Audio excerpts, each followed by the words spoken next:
Hola, kali ini saya kembali ingin membahas mengenai pertandingan final. Kalau video sebelumnya saya membahas mengenai pertandingan final Merah Putih yang akan dihelat pada tanggal 28 Mei atau tanggal 29 Mei pukul 2 waktu Indonesia bagian Barat dini hari. Kali ini saya ingin membahas mengenai memorable final, di mana final yang sangat unik ya, sangat unik dan karena sangat unik, jadi sangat sulit untuk dilupakan menurut saya. Kalau dimana saya sudah mengamati pertandingan sepak bola ini, mengamati sepak bola selama kurang lebih 12 tahun. Jadi pertama kali saya betul-betul mengamati itu tahun 2010. Saya menonton Piala Dunia kala itu, Piala Dunia 2010 di Afrika Selatan, di mana saat itu saya menonton pertandingannya juga hingga pertandingan final saat itu, di mana Spanyol keluar sebagai juara dengan gol sematawayang dari Andres Iniesta yang di babak perpanjangan waktu sehingga membuat Spanyol mengangkat trofi Piala Dunia pertama bagi mereka. Kemudian final Piala Dunia 2014, final Piala Dunia 2018, kemudian final Piala Eropa juga 2012, 2016 saya sempat terlewat tidak nonton. Dan semua final UCL, UEFA Champions League dari tahun 2011 hingga tahun 2021 kemarin itu semuanya saya menonton. Meskipun ada juga sebagian yang saya menontonnya hanya di babak kedua atau di babak kedua ya, seperti itu. Dan ada juga pertandingan final yang saya tonton yang sempat saya tonton full, seperti final Piala Dunia 2006. Kemudian final kalau Piala Dunia 2002 tuh hanya cuplikan saja. Begitu juga Euro 2004. Dan dari semua final yang pernah saya tonton itu, terdapat dua yang sangat unik. Pertandingan final yang sangat unik.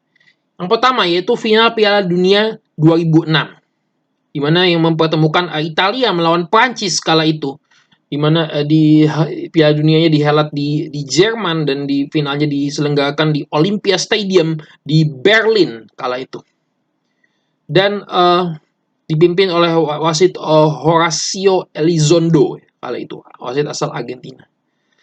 Kemudian yang kedua itu adalah final UEFA Champions League UCL, final Liga Champions 2018. Yang saya rasa Anda masih banyak yang terngiang akan final tersebut. Baik Anda yang terutama bagi Anda yang merupakan pengamat sepak bola ya, pasti banyak yang masih terngiang. Bagi yang tidak terlalu mengikuti, mungkin saja di antara Anda ada yang ingat, mungkin juga ada yang kurang tahu. Saya juga tidak tahu persisnya bagaimana ya.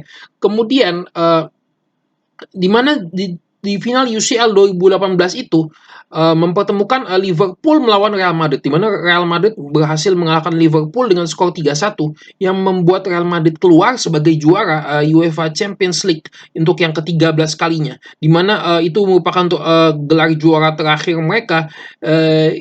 Hingga saat ini Real Madrid belum lagi meraih gelar juara UCL, di mana tahun ini akan terulang kembali final tersebut, di mana final Liverpool akan kembali bertemu Real Madrid yang sekali ini dihelat di Paris. Kalau yang 2018 kemarin itu dihelatnya di Kiev ya, di Ukraina, di mana Ukraina yang sempat heboh karena sedang ada perang ya saat beberapa bulan yang lalu.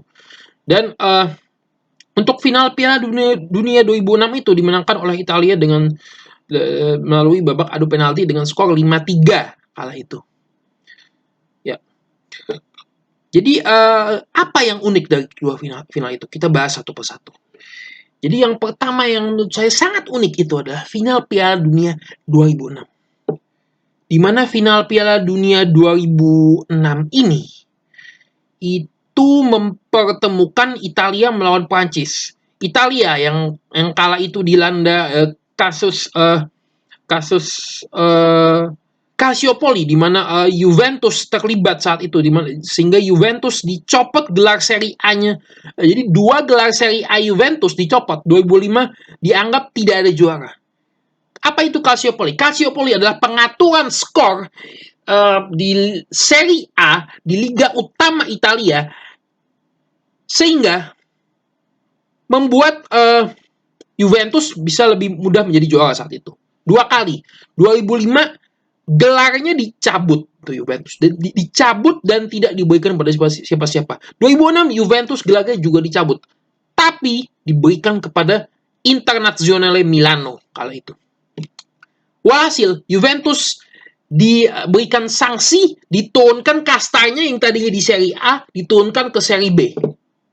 Dimana saat itu karena diturunkan Juventus ke Serie B tersebut, akhirnya banyak pemain, sebagian pemain-pemain topnya itu memutuskan untuk hijrah dari Juventus karena mereka tidak rela bermain di divisi kedua di divisi kedua yakni Serie B kala itu di Liga Italia, di mana Patrick Vieira itu pindah ke Internazionale Milano bersama Zlatan Ibrahimovic kala itu.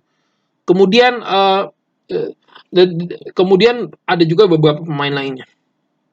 Namun pemain-pemain seperti Gianluigi Buffon, Alessandro Del Piero, David Trezeguet, Mauro Camoranesi, kemudian satu lagi itu Pavel Nedved memutuskan untuk setia. Bahkan Del Piero itu sampai ditawari oleh Manchester United, MU kala itu yang masih ganas, yang masih dilatih oleh Sir Alex Ferguson kala itu, SAF, menawarkan Del Piero untuk pindah ke MU kala itu.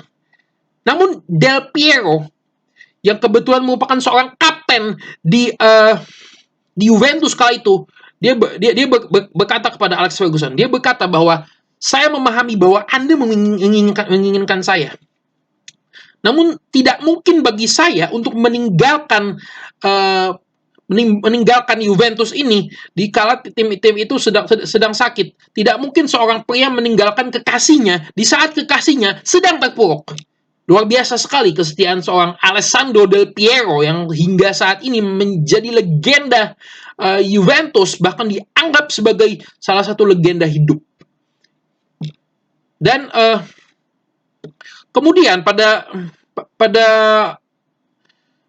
saat kasus Calciopoli itu, di kala kasus Calciopoli, justru Italia bisa melaju dengan gemilang hingga babak final. Mereka di semifinal menyingkirkan Jerman saat itu menjadi tuan rumah secara gemilang. Di menit-menit akhir, 2 menit terakhir, Italia berhasil mencetak 2 gol. Ini jadi kayak Real Madrid lawan Manchester City kemarin ya, di mana Real Madrid dalam 2 menit 90 dan 91 mencetak 2 gol sehingga memaksakan babak semifinal UEFA Champions League itu diperpanjang hingga babak extra time sehingga membuat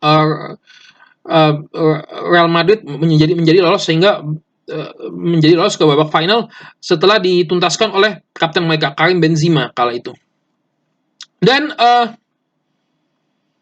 jadi dalam waktu 2 menit terakhir di babak panjang waktu, menit 119 dan 120, di mana saat itu melalui situasi sepak pojok, Andrea Pirlo dengan cerdik memberikan bola kepada Fabio Grosso mencetak gol. Dan kemudian saat itu Jerman panik begitu ketinggalan tuh. Mereka langsung melancarkan serangan bertubi-tubi ke Italia. Namun apa yang terjadi? Italia langsung melakukan serangan balik, di mana seorang Alberto Gilardino mengecoh back Jerman. Dia memberikan operan kepada Alessandro Del Piero dan Del Piero menyelesaikan dengan sangat indah bola sodoran dari Alberto Gilardino dan membuat skor menjadi 2-0 dan Italia lolos ke babak final kala itu.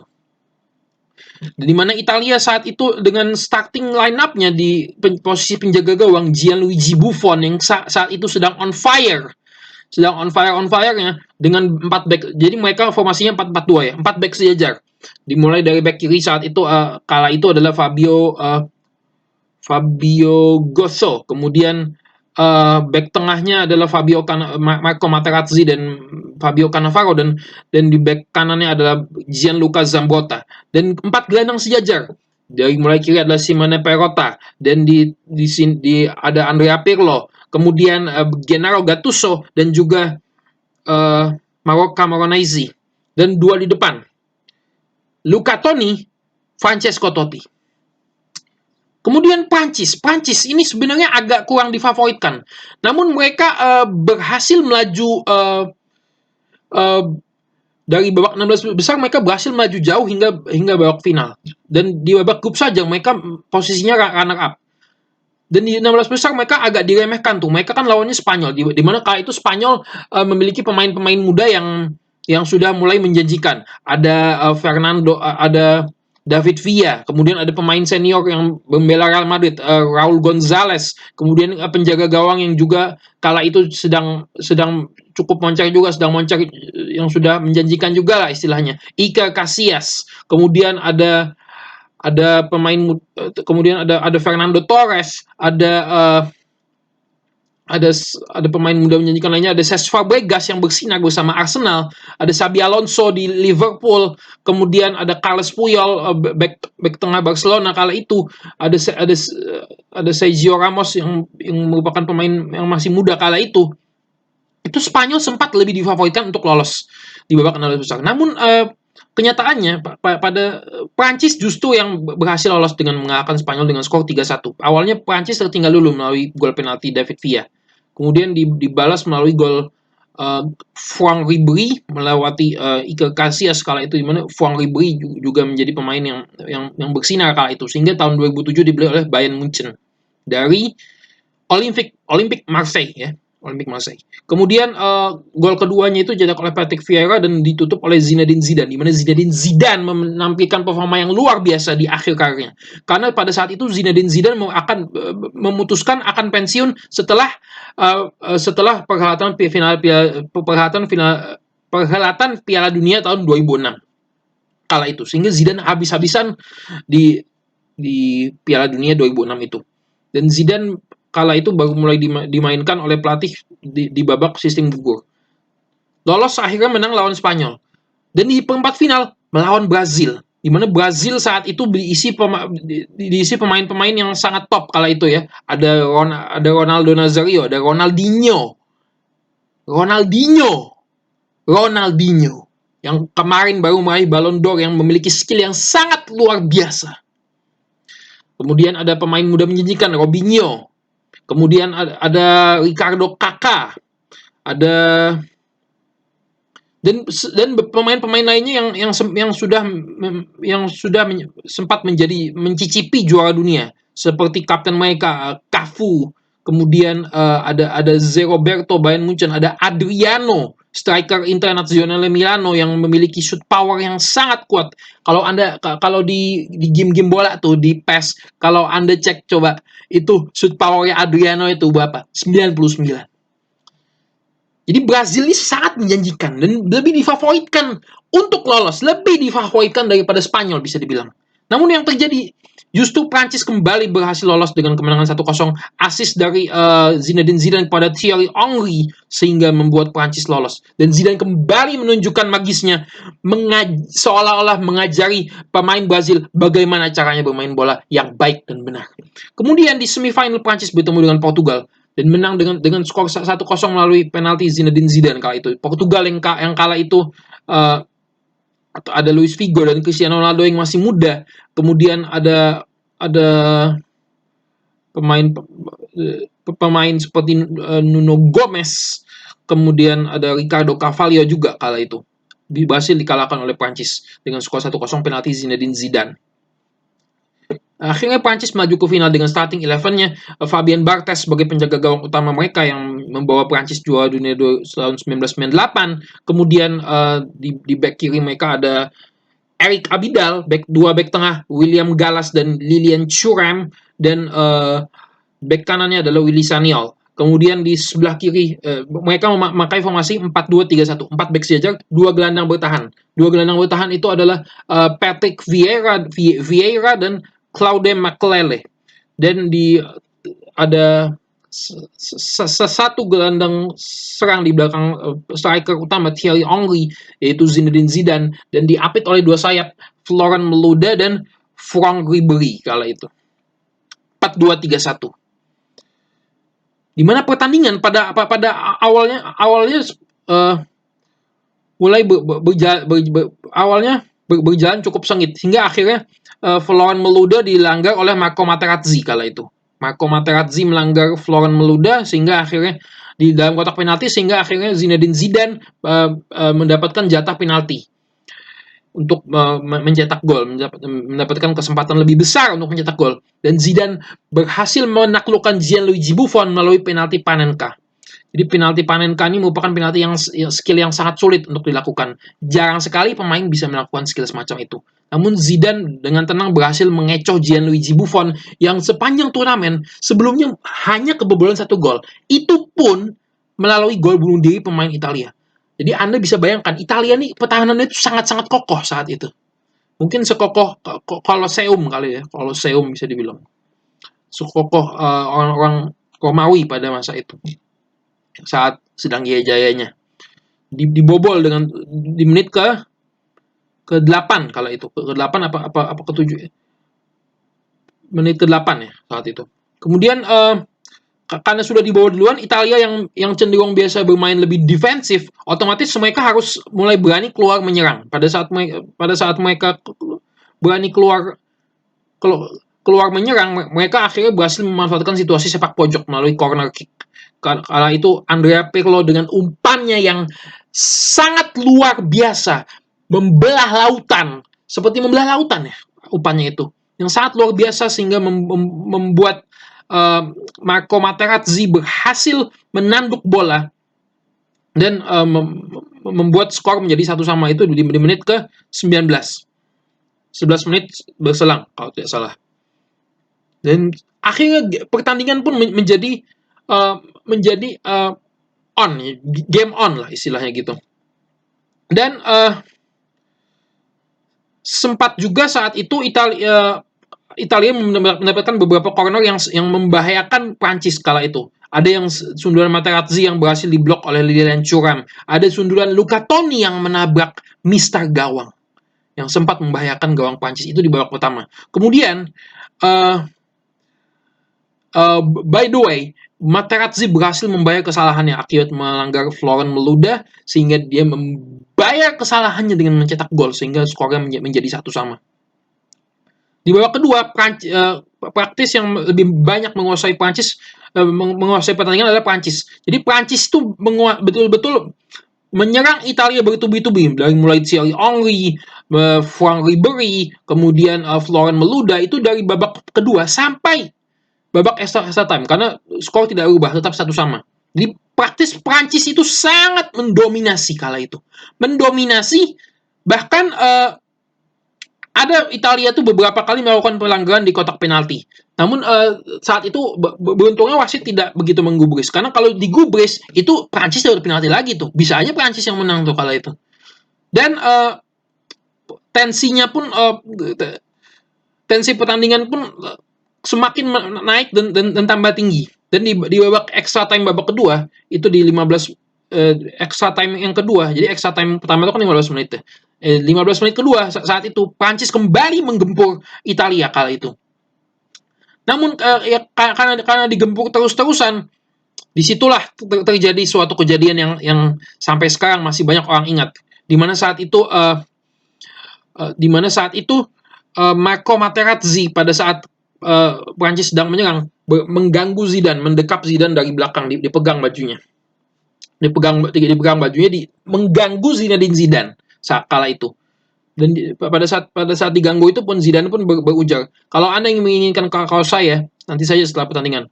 Namun Materazzi setelah itu justru menghina adiknya Zidane, dan bahkan adik perempuannya Zidane yang dikatakan pelacur. Nah, karena terus-menerus dihina, akhirnya Zidane berusaha menjauh. Namun karena dihina terus, kan harga diri ya istilahnya. Jadi akhirnya Zidane menanduk dada Materazzi sehingga membuat Zinedine Zidane di kartu merah kala itu. Di kartu merah sehingga pertandingan berlanjut hingga babak extra time berakhir dan babak adu penalti, David Trezeguet gagal mengeksekusi penalti sehingga Italia keluar sebagai juara. Apa yang unik? Yang unik adalah dua pencetak gol, Zinedine Zidane, Marco Materazzi, terlibat baku hantam. Sangat jarang terjadi. Saya rasa belum tentu ada pertandingan final apapun itu, di mana dua orang pencetak gol terlibat baku hantam. Ini sangat jarang sekali terjadi. Unik sekali. Betul-betul unik. Dan apa yang terjadi setelah itu? Setelah itu, Prancis dan Italia mengalami keterpurukan di Piala Dunia 2010. Mereka sama-sama menangis. Mereka gagal lolos di fase grup kala itu. Di mana Italia dan Prancis sama-sama gagal. 2014 Prancis perlahan mulai bangkit.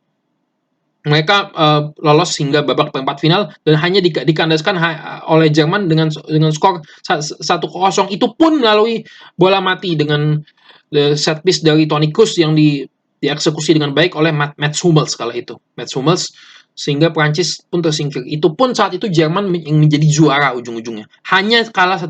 Beda dengan Brazil kala itu yang kalah 7-1 dari Jerman ya, kala itu.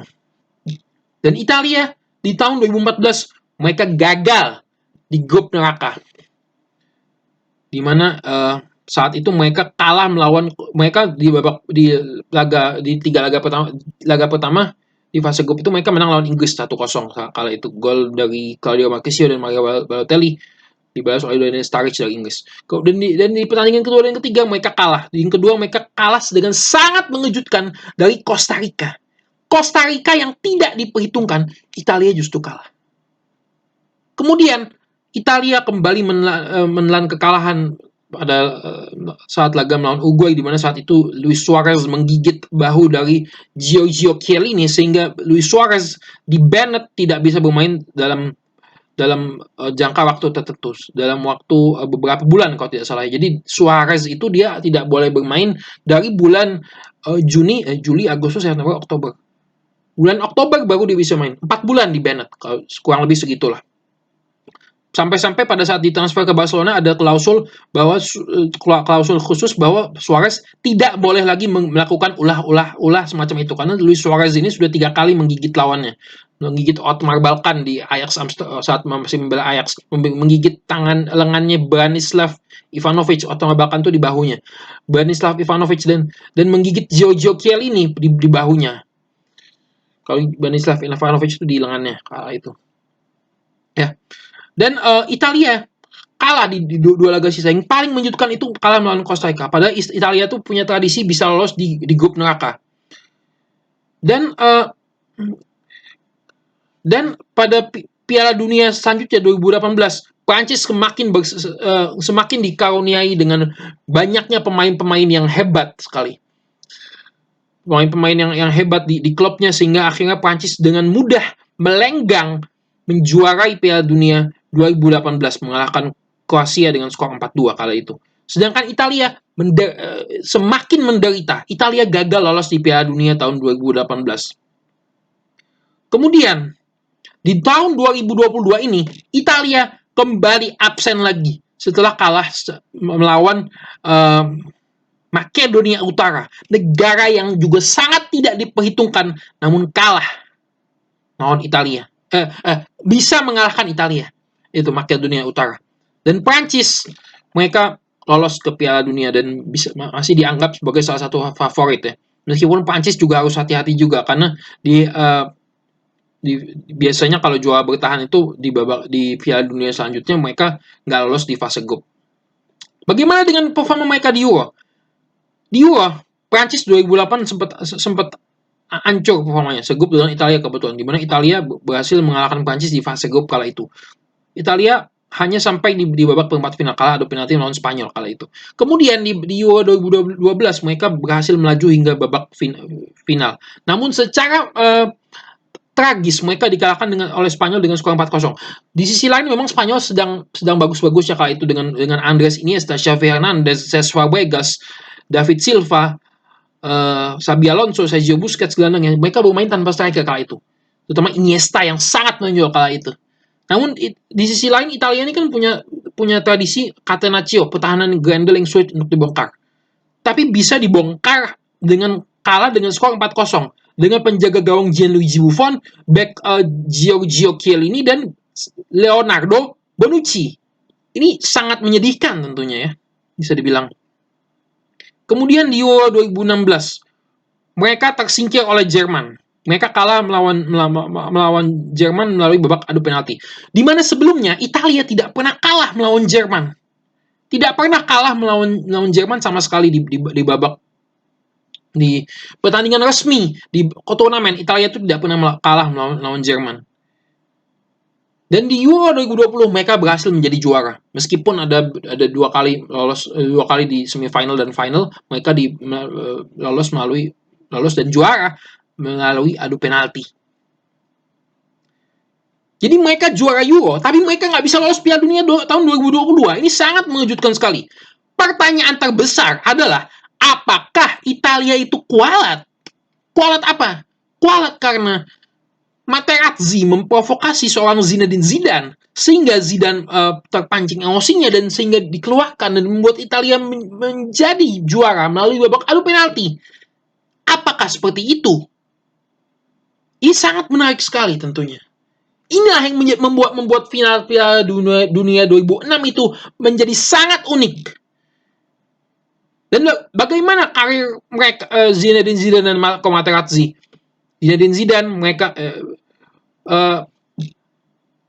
pada akhirnya sempat menjadi staf di Real Madrid sampai menjadi asisten pelatihnya Carlo Ancelotti yang membawa Real Madrid menjadi juara UCL yang ke-10 atau dikenal dengan La Decima kala itu. Dan kemudian Zinedine Zidane setelah menjadi asisten pelatih sempat menjadi tim juniornya, pelatih tim juniornya Real Madrid kalau tidak salah. Tim B-nya lah istilahnya gitu. Kemudian Zidane didapuk sebagai pelatih utama menggantikan Rafa Benitez yang kala itu tidak dipercaya oleh manajemen. Didapuk Januari 2016, hasilnya Zidane berhasil membawa Real Madrid meraih 3 gelar UCL beruntun, di mana itu tidak pernah terjadi di era baru UCL sejak 1993 ya. Sejak musim 1992-1993 itu tidak pernah terjadi. Membawa Real Madrid 3 kali beruntun menjuari Liga Champions itu merupakan sesuatu yang sangat sulit lah istilahnya. Karena seperti yang saya katakan tadi, tidak pernah ada yang bisa untuk menjuarai beruntun di era baru di UEFA Champions League. Dan sekarang Zidane dan kemudian Zidane sempat keluar dan kembali lagi ke Real Madrid dan di dua setengah musim selanjutnya Zidane berhasil membawa gelar La Liga dan di musim terakhir memang gagal mendapatkan gelar, namun di sisi lain Real Madrid berhasil bersaing dengan Atletico Madrid hingga pekan ke-38 di La Liga. Dan yaitu pekan terakhirnya. Dan kemudian di UCL Real Madrid lolos hingga babak semifinal. Dan Marco Materazzi dia masih bermain hingga tahun 2010 atau 2011 kalau tidak salah. Dan dia pensiun. Dia memang berhasil meraih bersama Inter meraih treble winner bersama Jose Mourinho kala itu. Namun dia sudah tidak menjadi pilihan utama lagi. Dan sekarang Materazzi ini kalau tidak salah sedang melatih klub-klub kecil dia, klub-klub yang kecil. Jadi bisa dilihat bahwa karirnya Zinedine Zidane ini lebih sukses daripada Marco Materazzi.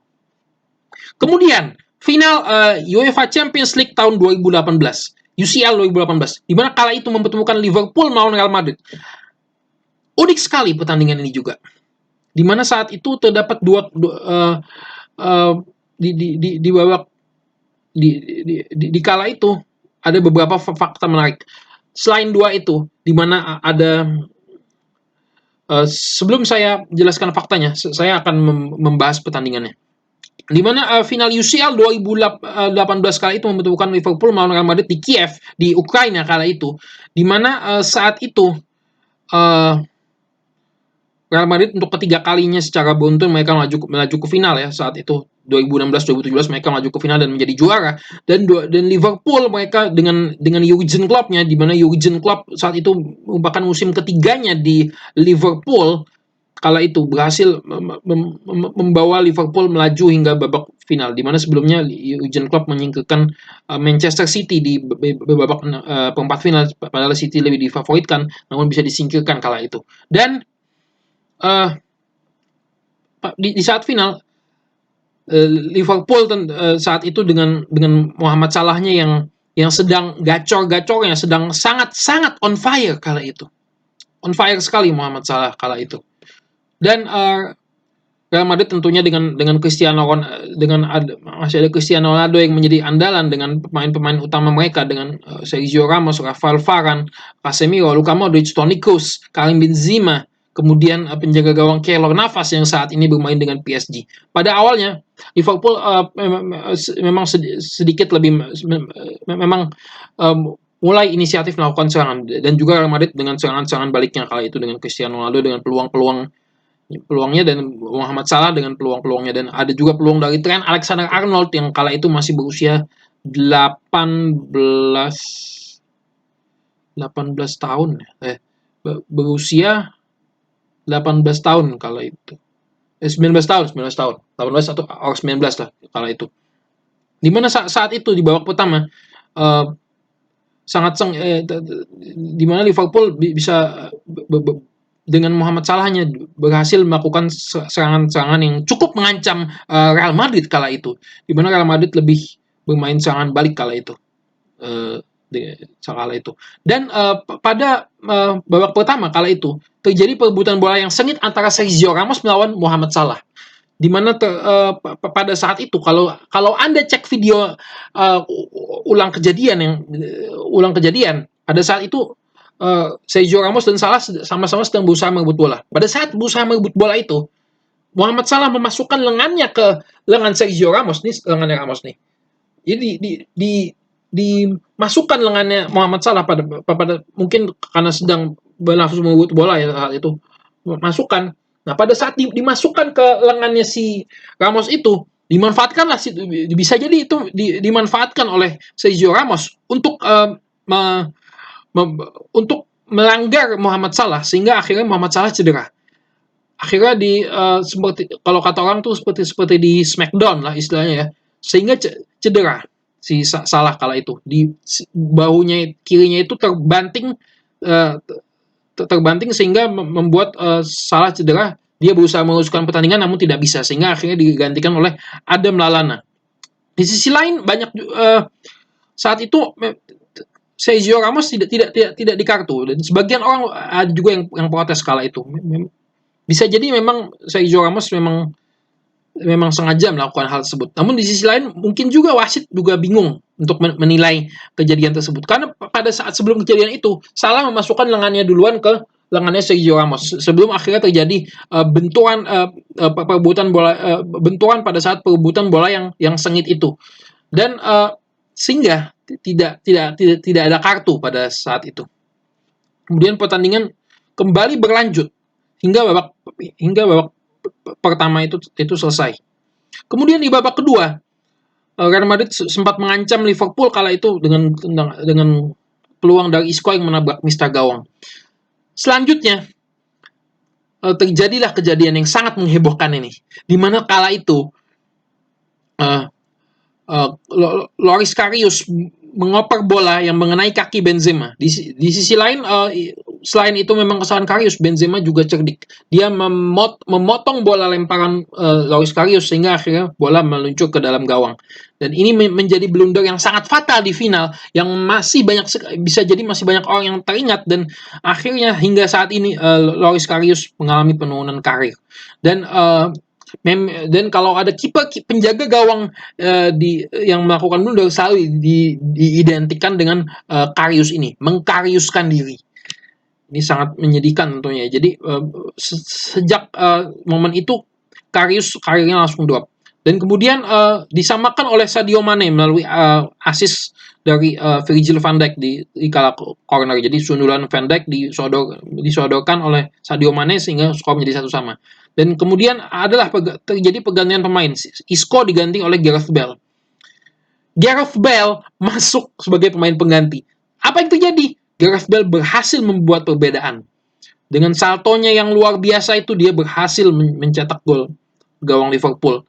Dan mencetak brace pada selanjutnya, di mana dia melakukan tendangan yang berhasil sempat ditangkap oleh Karius, namun bola kembali masuk ke dalam gawang. Itu juga dianggap sebagai kesalahan Loris Karius kala itu. Di mana gol Gareth Bale ini mungkin bisa dibilang sebagai gol terbaik di final ya. Mungkin ada yang bilang gol volley-nya Zidane. Namun untuk salto sebagai pemain pengganti di laga sebesar itu bukan sesuatu yang mudah tentunya. Jadi bisa dibilang itu merupakan gol yang terbaik kalau menurut saya ya. Dan mungkin sebagian Anda juga setuju bahwa itu gol terbaik di laga finalnya. Dan Liverpool sempat berusaha menyamakan kedudukan, namun tendangan Sadio Mane menabrak Mistar kala itu. Kemudian setelah babak final berakhir, itu menjadi laga terakhir Cristiano Ronaldo bagi Real Madrid. Setelah itu Cristiano Ronaldo tidak pernah kembali lagi dan dia meninggalkan Real Madrid menuju Juventus dan sekarang kembali ke Manchester United, klub lamanya, di mana Manchester United sudah dipastikan tidak melaju ke ajang UCL untuk musim depan. Ya. Dan lalu karir Loris Karius pun juga drop menurun. Lalu bagaimana karir Muhammad Salah? Muhammad Salah bisa bangkit dan berhasil membawa Liverpool menjadi juara Liga Champions di tahun selanjutnya, dan 2 tahun setelahnya berhasil membawa Liverpool menjadi juara Liga Inggris setelah 30 tahun. Karirnya bangkit hingga saat ini masih menjadi pemain yang terbaik yang ada di dunia saat ini. Salah satu yang terbaik di dunia saat ini. Lalu bagaimana karir dari Karim Benzema? Karim Benzema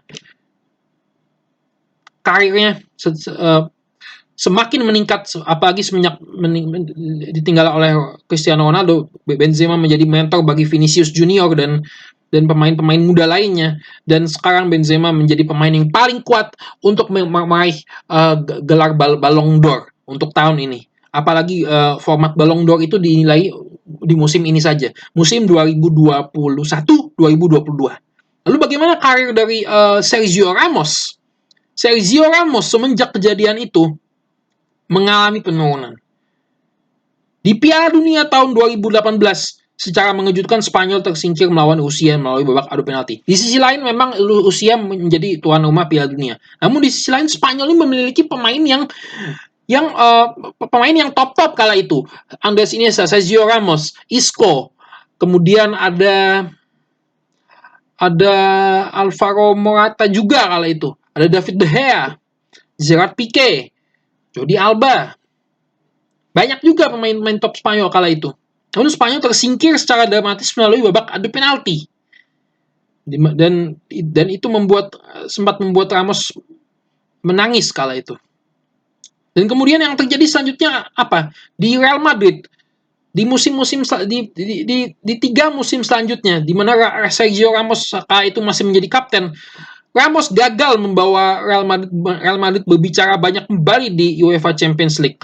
Hanya juara Liga memang sempat berhasil sekali, namun di sisa musim, di akhir karirnya bersama Real Madrid, karirnya itu betul-betul karirnya itu menurun ya, bisa dibilang. Mungkin bisa bilang betul-betul menurun. Di musim terakhirnya bersama Real Madrid, which is tahun 2020-2021, Ramos di paruh musim kedua banyak berkutat di rumah sakit ya, maksudnya di ruang medis karena dia mengalami cedera lutut.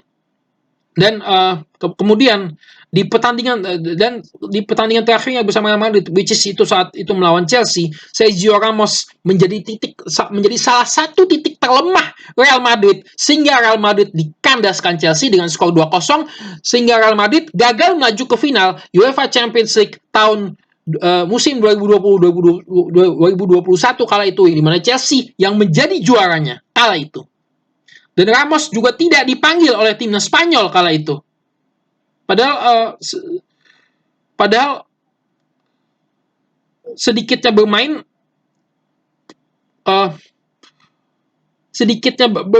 bukan menjadi alasan. Buktinya saja Giorgio Chiellini masih dipanggil membela timnas Italia. Di mana Ramos kan dibutuhkan juga oleh Spanyol, karena Spanyol itu butuh leader. Tidak ada pemain yang bisa meleader sebaik Sergio Ramos kala itu. Namun dia tidak dipanggil oleh Luis Enrique kala itu. Kemudian di Liga Champions, Ramos juga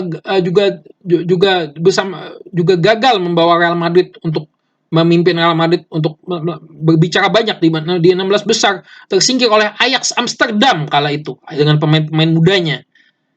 Di mana Ramos berusaha untuk bisa bermain di perempat final sehingga dia mengakali dengan mendapatkan kartu kuning sehingga di leg kedua dia absen jadi bisa bermain di perempat final. Namun yang terjadi justru di leg kedua Real Madrid dikalahkan Ajax, dibantai dengan skor 4-1 kala itu. Kemudian di musim selanjutnya di musim 2019-2020 Real Madrid tersingkir oleh Manchester City di babak 16 besar. Dan Ramos juga membuat kesalahan lagi. Dia membuat pelanggaran yang membuat dia mendapatkan kartu merah sehingga skor yang tadinya 1-1 jadi 2-1 di mana City mengalahkan Real Madrid di Bernabeu dan Ramos kartu merah kala itu di leg pertama ya, di leg kedua jadi tidak bisa main di Etihad kan, pas di Etihad karena Varane tanpa Ramos jadi mungkin Varane jadi gugup membuat 2 blunder yang membuat City bisa mencetak gol. 2 gol dan City mengalahkan Real Madrid 2-1 dengan agregat skornya akhirnya menjadi 4-2 kala itu. Jadi performa Sergio Ramos juga menurun. Dan akhirnya Ramos musim kemarin kan habis tuh kontraknya bersama PSG. Pada saat kontraknya habis bersama PSG, kok PSG sih? Real Madrid. Dia bersama Real Madrid dia join PSG. Pada saat join PSG, sangat jarang sekali seorang Sergio Ramos ini dimainkan. Bahkan sampai-sampai mau diputus kontraknya oleh PSG. Melawan Real Madrid pada saat 16 besar kemarin, Ramos juga tidak bermain. Dan Ramos juga sempat ada berita, terancam pensiun. Jadi dari 4 pemain terlibat, Loris Karius, Sergio Ramos, Mohamed Salah, Karim Benzema, 2 terakhir ini masih moncer. 2 pertama terpuruk karirnya.